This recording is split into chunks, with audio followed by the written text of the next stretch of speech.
Hey guys, welcome back to We Met at Acme. I'm so excited to be back with Tinx. Hi, thanks for having me back. Thanks for coming on. So we're going to start with a new question that we've been asking. What's your favorite romantic gesture? My favorite that has been done for me, or just like in general. It could never have happened.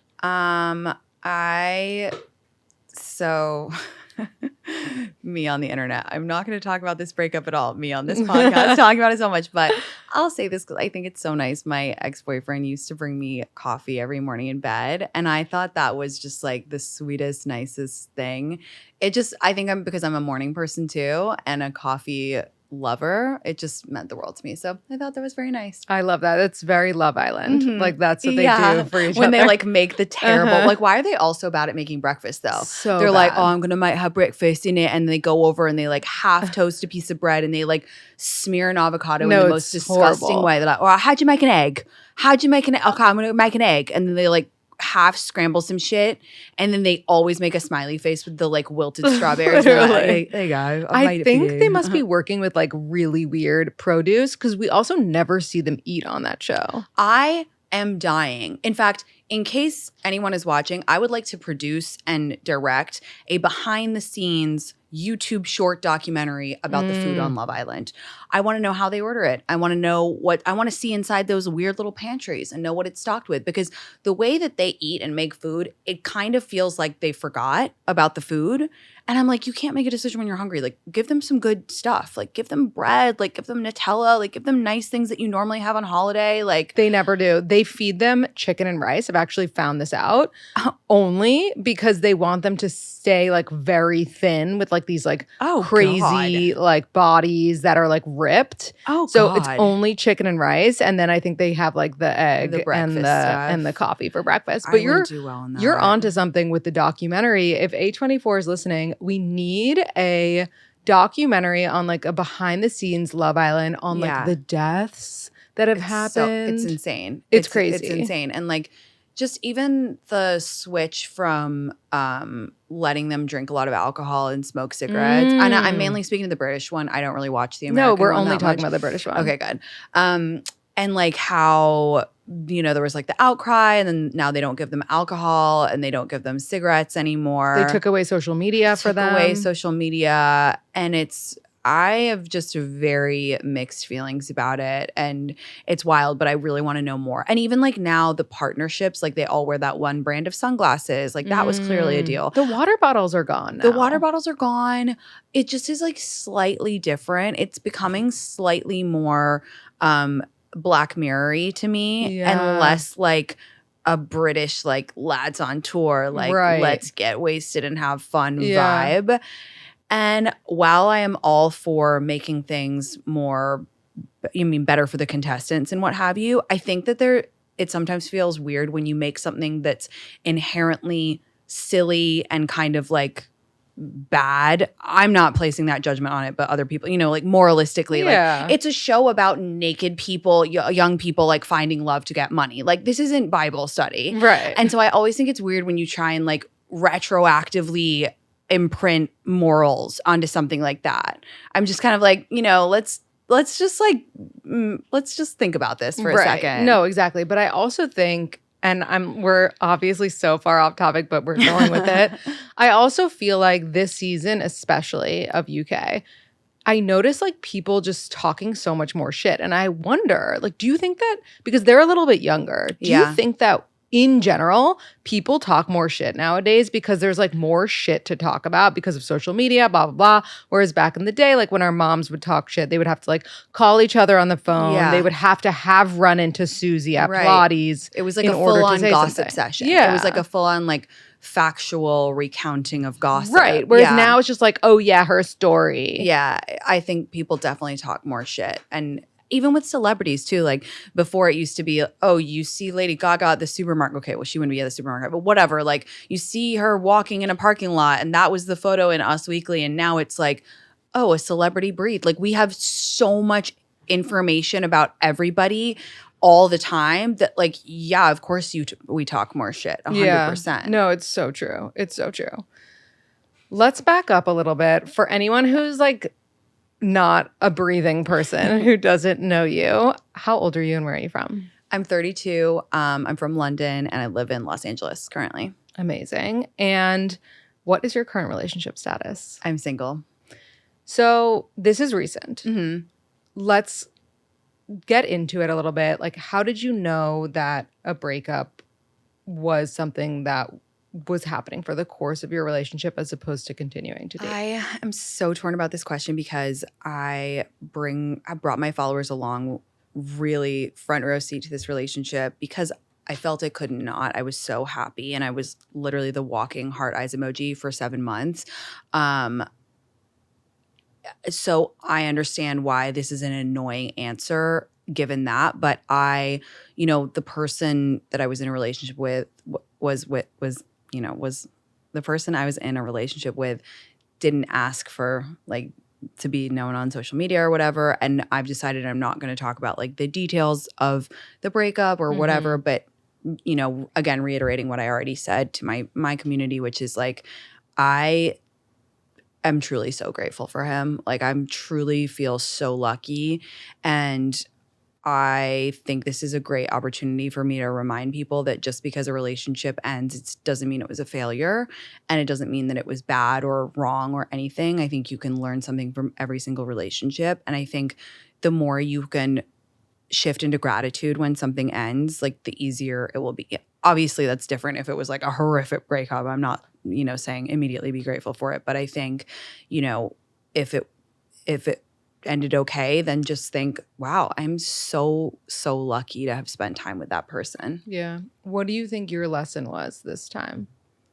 I think this relationship really brought me back to life in a lot of ways and taught me a lot about being present. I am such a future tripper. I really struggle with that. And I think that can be a good and a bad thing. I think it's good for planning and for building and for, growing, but I think it can also be super detrimental. I think it can flex it. Like that's my anxious side where I'm just like constantly thinking in the future, whether it's tonight, what am I going to have for dinner or like in 3 months or like in 10 years.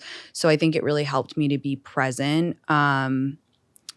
Just like little small things about how I argue that I hadn't noticed before. I kind of learned, like I have this tendency to be like, kind of say the state of affairs. This is just like a small example, but if we're fighting, I'll be like, okay, well, this is how we're feeling and this is how we're acting. And I have to try and do that to like get control. And I've learned that some people find that very unhelpful because it's like just stating the obvious and kind of trying to take control over, a conversation. So yeah, I learned a lot. It was great. Yeah. Yeah. I love that you always think of everything as a lesson because that's really what it is. Yeah, I really believe in that. And I know some people can hear that sort of thing and think, oh, that's toxic positivity. But I really don't consider it to be toxic positivity at all. I think that what is the point if you're not learning and growing? I do believe like the unexamined life is not worth living. And I also think it just, for me personally, helps me process things because it makes it feel like, okay, that was something that I received from this experience, like a lesson that I can use in the future. Yeah, I also think that like maybe what your followers didn't see was like you were sad. Like you might be sad today, but like you did feel sad. Like I felt so sad. And like you go through the same emotions that like everyone else does. Yeah. Like I called Lindsey literally and I was like, please can we get coffee? I'm really sad.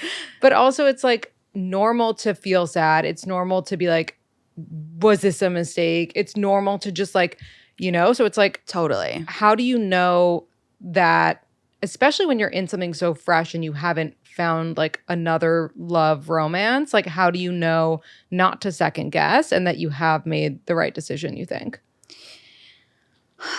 I mean, it's tricky and it's case by case. I do think that, experience helps a lot. And when you're older, you can kind of you have more of a data pile to pull from when it comes to your feelings about things.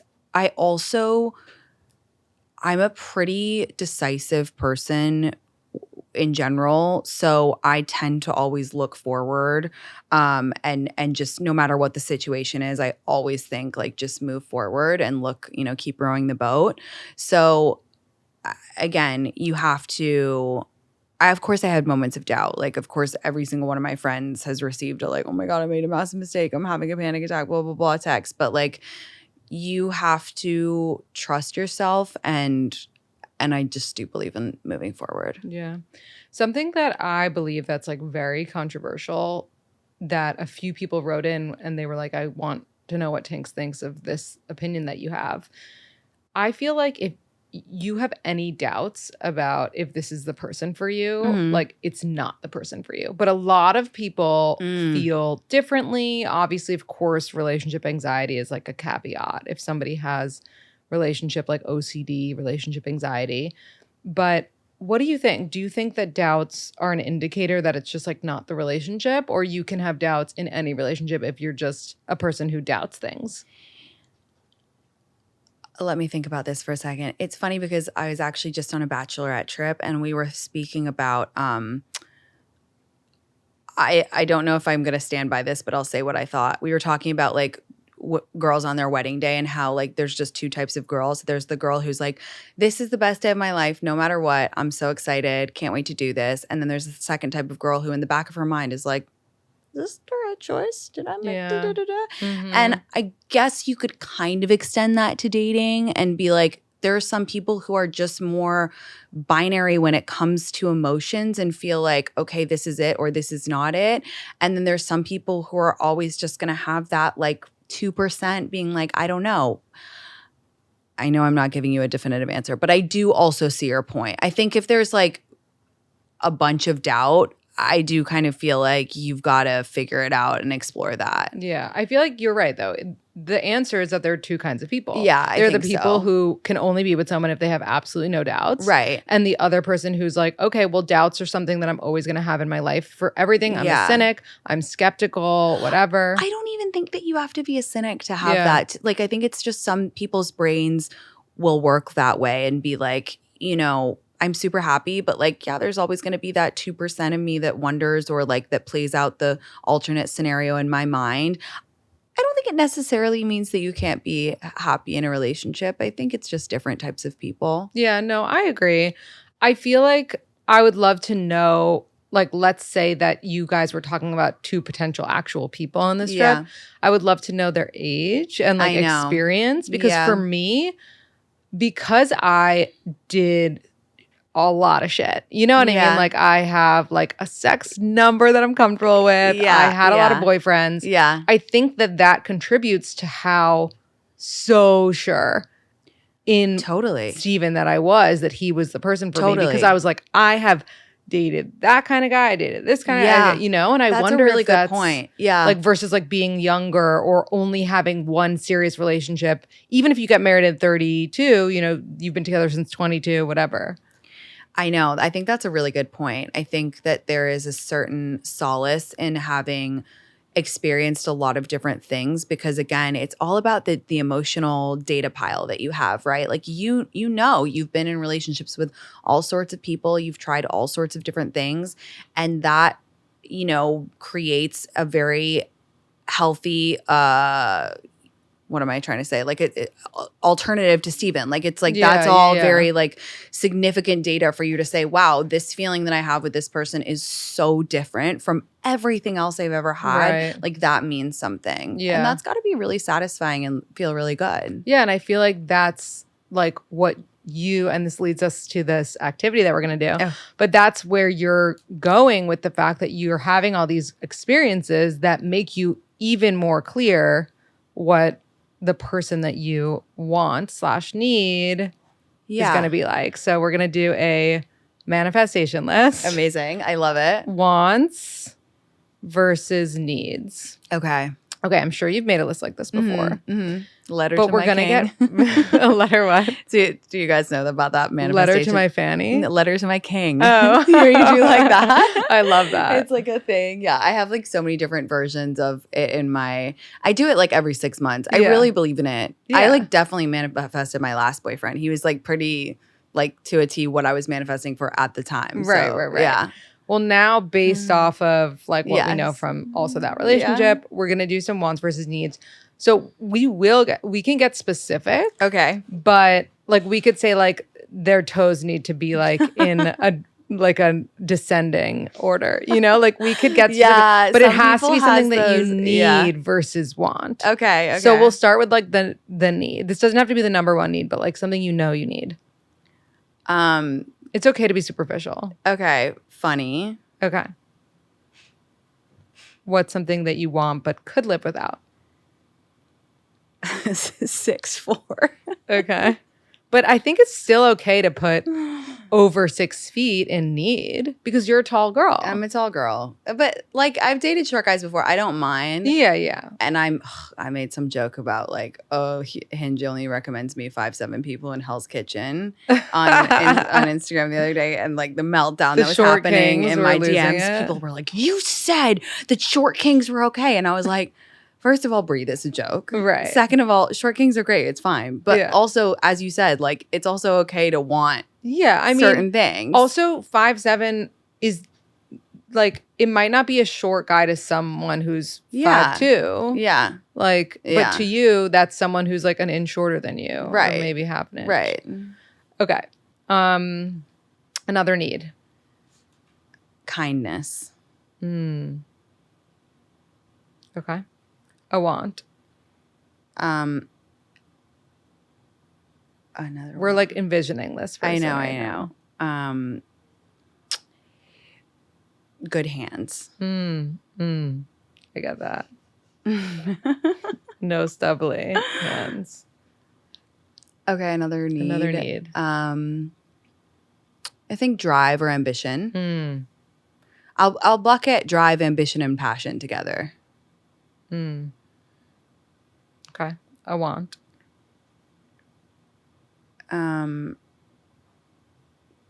Good mouth and lips. I like a big mouth. Like in college, like my friends used to say that my type was trout.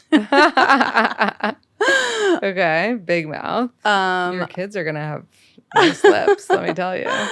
Another need.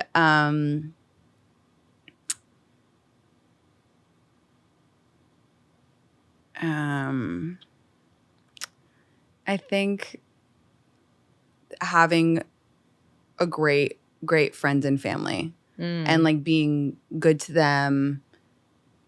I think that's just is so attractive to me when a guy has great friends and he's good to his family. And I know that's kind of like a eye roll, like everyone says that, but like I find that very attractive. So it sounds like what's more important to you is that they're a good friend to their friends. Yeah. Yes. Yeah. So odd that. Okay. Need. Want. No. Yes. Want. Wait, is this a want now? Now we're doing a want. A want would be like a really beautiful dick. Yeah. Like not just like a boyfriend dick? No, like a really gorgeous one that I think is But pretty. I feel like boyfriend dicks are beautiful. Yeah. Yeah. Like a boyfriend dick is a beautiful dick. Yes, that's true. That's true. Yeah. Yeah. But you want like a little above. A little above. Okay. Just because I'm like particular. Yeah. I just like I like that, you know. Okay, need. You haven't said this, but I feel like it should be in here. Mm-hmm. Like an appreciation of food. Yeah. Like someone who like would be willing to spend on like a nice meal. Totally. I think that's such a good, yes, absolutely. And someone who like loves to cook, thinks food is love. Someone who's going to like send me like a picture of a food on Instagram and be like, oh my God, we have to try this weekend. Like that is like so important to me. And it's so funny because I've had my relationships actually really work better when I have that. Yeah. They really, really do. I love it. I love to go to restaurants. I'm constantly thinking about food and cooking and entertaining and all that it has to do with that. And I would really like that. Yeah. I mean, that's a need. Yeah. Yeah, that's a need. Okay. Want. I feel like, but this is for you to say. No, I like it. You're helping me. No social media. Because like you could want it, but you doesn't really. Yeah, I think at this point, that is a perfect example of what we were talking about before, of just like having different experiences in dating and realizing like what works for you. Mm-hmm. And I think for me, it would be best if they had a closed Instagram with 46 followers and the last picture of them was like in 2017 when they were like at their friend's wedding. Yeah. Like that is, that would be choice. Yeah. What about, because your relationship with like partying with alcohol, with like drugs, not that you ever like did drugs. Yeah. I'm like, well, has definitely changed. So where does that, like, would you be able to be with a partner who like is in a partying phase or, you know, likes to get fucked up still? That's such an interesting question because I feel like I'm literally in the middle of a transition right now and I don't know where it will land or, you know, when. And so that is actually one that I don't know. I feel like I've dated guys who are partiers, guys who are, you know, less party vibes.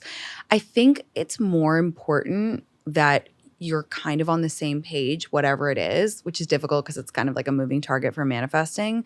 But I think it's just important to be on sort of the same level as that because I know that I don't want to have like a massive imbalance where all of a sudden I'm like in 5 nights a week by myself and they're like raging by themselves. So I think it's important to me to just like be where they are and for us to match on that level. So I think like we could put need like same level of party. Yes. Okay. Let's do one more want. Okay.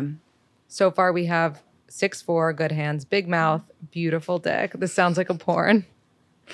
No social media. And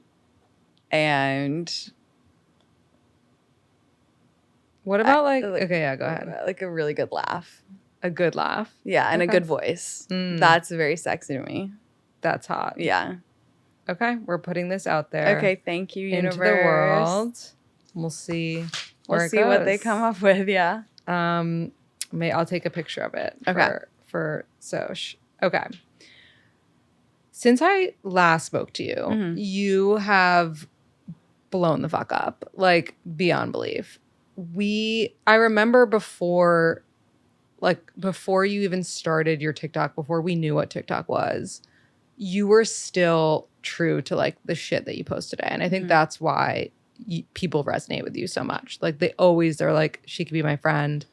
Well, lucky for me, that was the case before all of this. And I remember like dying, losing my shit. I probably still have the DM because Instagram keeps all of that.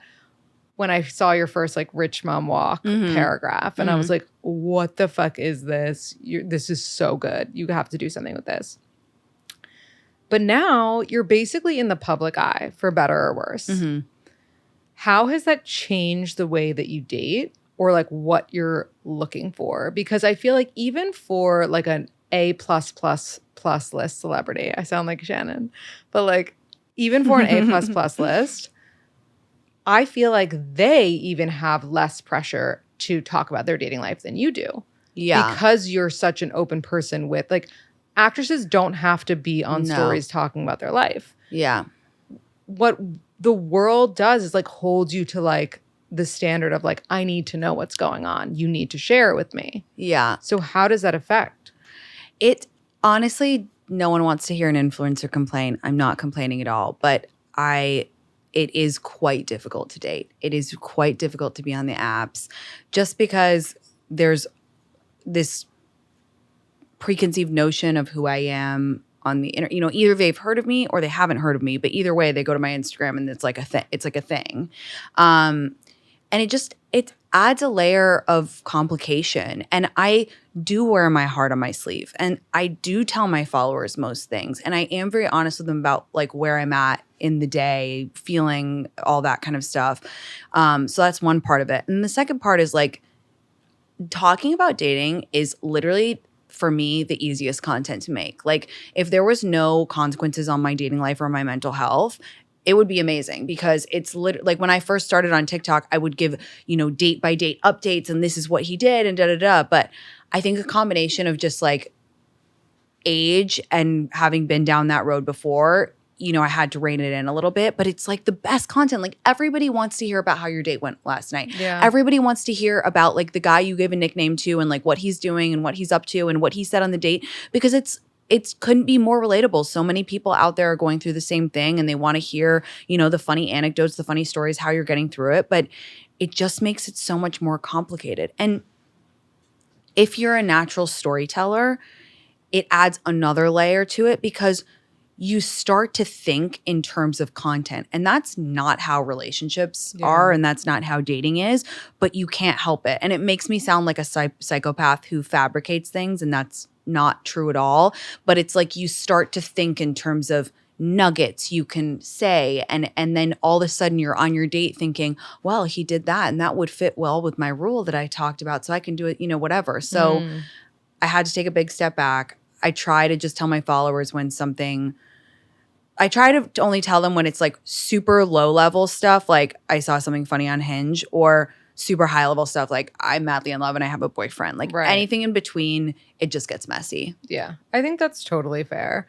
I also feel like the person that you're gonna end up with like will love you that much more because they'll be like, I'm willing to be on her fucking Instagram because like I love her that much. So fuck it, Yeah, exactly. And that's like a good feeling.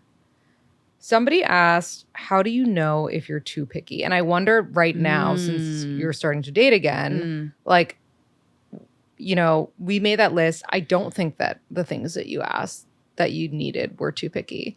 But like now going out on dates, a friend's like, Tinx, I want to set you up with this person. Like, what are you asking about them? Usually if my friend wants to set me up, I'll go. I really, really trust my friends at this point. My close friends, I really trust them.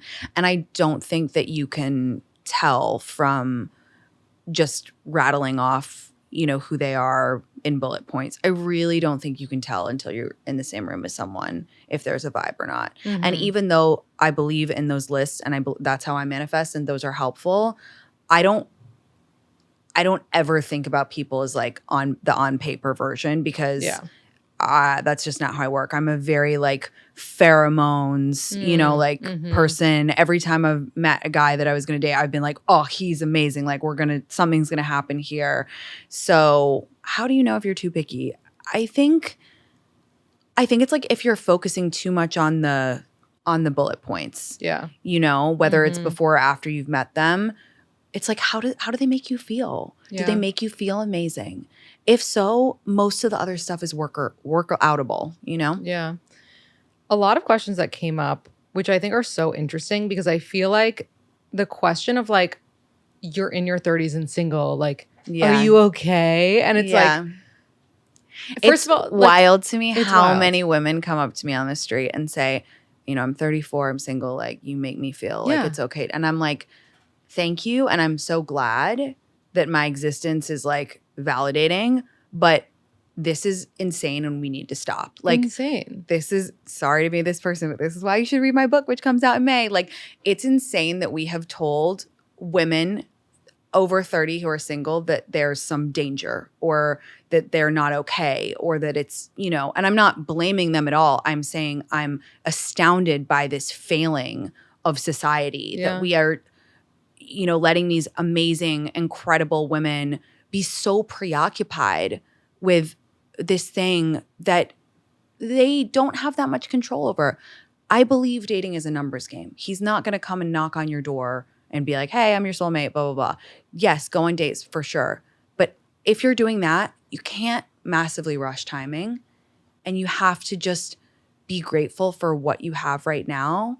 Because you don't know when things are going to change. You could meet the love of your life tomorrow. So how would you want to spend today? Right. Happy, grateful, spending time with your friends. I think it's a much bigger deal if you're, let's say, 34 and single and you hate your life. That's 100%. A way bigger issue than the fact that you're single. 1,000%. And then that doesn't matter if like you're married or attached, your boyfriend, whatever. Like to me, happiness is like the main thing, right? It's like 1000%. How much do you enjoy getting up in the morning? What's your general waterline for happiness? Listen, happiness goes up and down. Of course, there's things that affect it all the time. But generally, are you satisfied with your life is a far bigger issue. Yeah. And one that you can really dig into if the answer is no, you're not loving your life. There's so many actionable things you can do by yourself to make your life a place that you love. And the rest of the stuff will fall into place. It's so crazy. Like, I just got the chills because I remember we were in the city. We were in front of my like old apartment building, and you were telling me you were about to go on a trip with a guy. This was like 2019. Oh my God, yeah. And I swear to you, if I had said to you right then, Tinx, would you rather go on this trip with this guy and be like, you know, be with him forever? Yeah. Or have it crash and burn? Like basically describe the path that you went down instead. I like have the chills. Yeah. Like create this insane, beautiful career for yourself. Yeah. Like have your life be so full, be able to support yourself and potentially like other people financially, you know, and have this like amazing community. Which would you choose? Yeah. And I know that you would choose the second every time. Hands down. Like, I really would. And I just want women to feel happy, and I want them to focus on that. And I truly believe the more you focus on that, the easier a partner will fall into your life and the better quality a partner will fall into your life. It matters how much you love your life and your relationship with yourself, and the guy will come. Yeah, I actually saw recently, and it's so funny because we just made this list. Someone said the best dating advice is to make this list and then be this list. I love that. Funny, kind, ambition, great friends, family, food is love.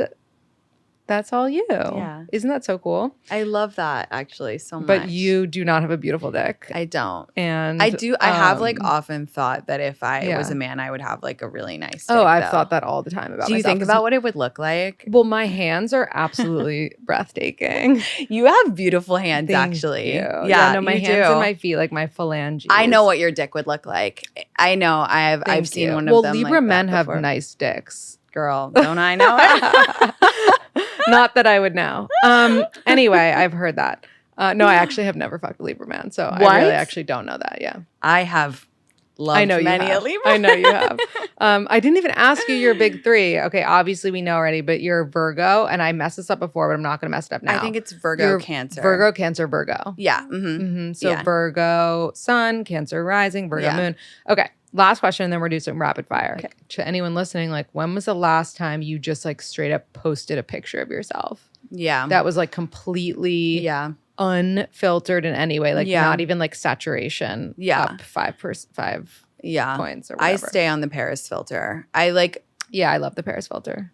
I'm very pleased to say that I don't Photoshop. Yeah. But I literally always use the Paris filter. Yeah, Paris always. But like even that, like no, but it makes you look so different. And the fact that I'm like justifying that to everyone, like it makes you look like 5 times better. Yeah, I would say like the Paris filter. It completely like blurs your face, basically. It blurs your face. You have no dark under eyes. Like your skin is poreless. Like you look bright and awake. It fixes any imperfections.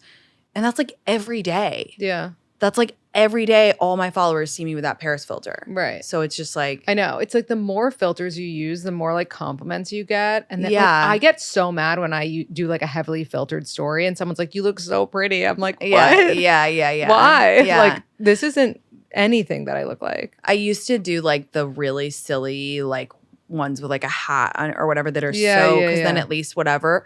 And then people are like, why are you doing that? And I was like, yeah, I don't know. And the thing with all this filter stuff is like I go so back and forth and like I do post a lot. So it's difficult because I'll have an intellectual opinion on the whole issue, but then I'm also like a human being who gets like hate comments about how I look. So, you know, it's tough.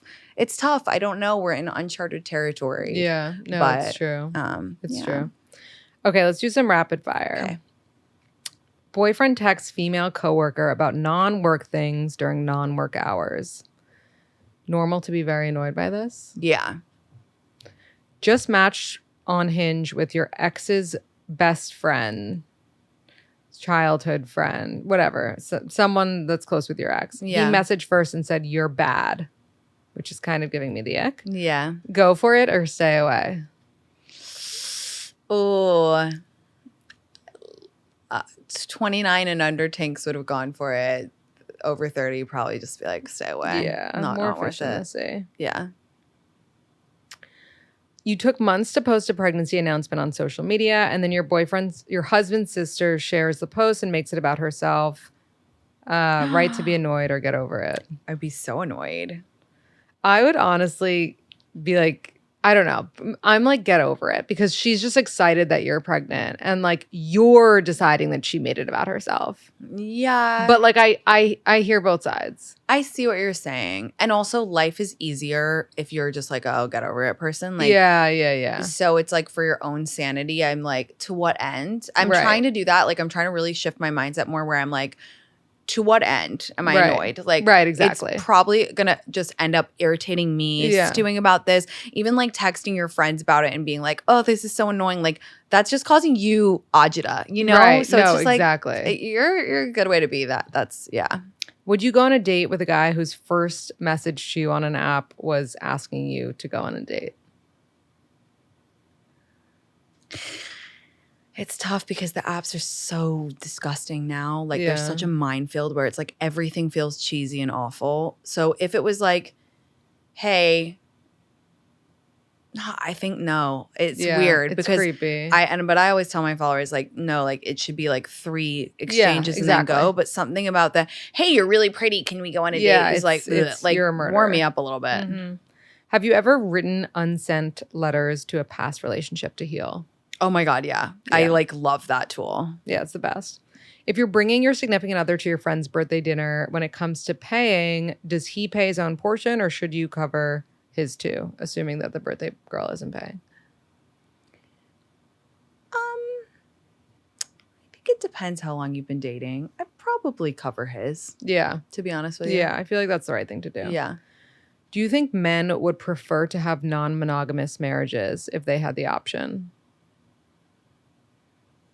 Yeah, some. Mm-hmm. Not all. Like I think that there's a double standard. I think a lot of men would be deeply uncomfortable with the idea of their wife fucking other guys, but would quite like to have a bit of. Yeah, I feel like everyone feels that way. Yeah. Your marriage is otherwise perfect and you're so happy with your partner, but every so often you both sleep with someone else on vacation. Would you be okay with that? Yeah. Mm. I'm really like, not I was about to say into it, but I'm very interested and I'm learning more about open relationships. And I've recently met a few couples who have them and are very happy. And I don't know, I'm very interested in them. That's all I have to say, but I think that's fine. I need to do an episode of the rules of open relationships because my number one rule would be it has to be the woman's idea. I think that's such a good one. And I think you should make that. Yeah. I really think that they're on to something. I don't know. I don't know because I haven't found like my life partner yet. I might feel very differently if I had that, but I just feel like I'm very, I don't know. I'm just like interested in it. And I'm like, you know what? There is 1,000 ways to skin a cat. I hate that phrase because I have cats, but you know what I mean? Yeah. And there's also like a lid for every pot. And I think that we're just now, let me put it this way. In 100 years, I think they will be looking back and laughing at us that we were like, yeah, we just, there's just 2 of us in the marriage. And then like sometimes people cheat and then it's kind of, I think people will be like, oh no, you could do it this way. You can do it the monogamous way. You can do it this way. You can do it that way. Like there's a million ways. And like, I think it's beautiful when people find things that work for them. Yeah. I just did an episode on it that I'm going to send you when it comes out because we talked about it. And I do think, it's interesting. If you lived with a significant other, would you split rent 50-50 in proportion to income or another way, assuming that you didn't own? I guess 50-50. Men who have a skincare routine with nice products, into it or gives you the ick? No, I'm into it.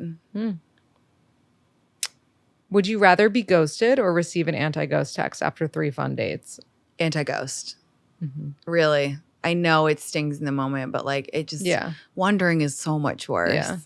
Is there any situation where you believe ignorance is bliss? Yeah. Which one? I think like sometimes when people say, like one of my rules is like if you hear something about your friend and then you pass it on, like a nasty thing, and then you pass it on, like it's as bad as saying it yourself. And I think if you hear something about your friend that's like a nasty thing, like why would you tell them? Like ignorance is bliss in that point. Like they don't need to know unless it's something like they're truly being betrayed or whatever. But if it's just like a nasty, mean comment, like, oh, Tinx looked disgusting at that party, I thought her dress was awful. Like, and I've had friends and then, like I think that they think it's like funny or anecdotal to be like, oh my God, that person said that about you or whatever. It's like, I would rather not know. Like, I really wouldn't. Yeah. Well, that's just like basic human decency. Right. Exactly. Yeah. That's fucked up. Yeah. There's other ones too where it's like, I don't know. I feel like some people wouldn't want to know if like I feel like some people wouldn't want to know if their life partner, like on the night they met, like they had fucked someone the night before. Yeah, like some people, like for me, that would like weirdly like make me laugh and turn me on, and I think it's funny. But like I think some people, they just don't want to know about that kind of stuff. Yeah, I'm adding one more question, and then which kind of breakup is harder? A breakup where there was cheating, or an amicable breakup? I honestly think an amicable breakup is harder. Yeah. Okay, leave us with a quote or piece of advice. One that I'm loving lately, my friend Camilla gave me this mantra. She said, speak from the scar and not from the wound. And I think that is such a great nugget of wisdom for relationships. I think that you can, learn as, bring it full circle to our conversation, like definitely learn something from each relationship, but always from the scar and not the wound. I mean, that's great, great life advice. I love that. Where can everybody find you, follow you, and read your book when it comes out? I'm at Tinx, Tinx, on all platforms. My podcast is called It's Me Tinx. My radio show is It's Me Tinx Live, and my book comes out May 23rd. Can we pre-order it now? You can pre-order it now, and it's a guidebook for self-esteem, especially in the context of dating, all about raising your self-worth and filling up your own cup first. And I hope you guys love it. Thanks for having me. I love you. Thank you. Love you.